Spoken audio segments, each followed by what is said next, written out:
ពីជាពាក្យថ្លៃថ្លាបញ្ជាក់ប្រាប់អ្នកយើងជាភរិយាស្វាមីនិងជាសាក្សីក្តីស្នេហ៍បងពិតអរគុណបងពេញងារអូនជាភរិយាបងពីថ្ងៃនេះអូស្វាមីអើយរក្សា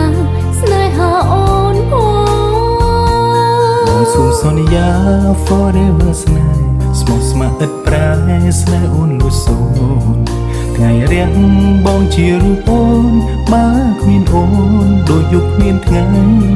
សន្យា forever ស្នេហ៍ចិត្តអូនមិនប្រែស្នេហ៍តែបងមួយលើកស្ទួយ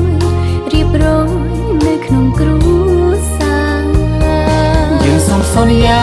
forever ស្នេហ៍ស្មោះត្រង់ឥតប្រែកិច្ចតែឡើយណាតើយើងខ្លាយជាម៉ាំងជាប៉ាសែនពេញលេង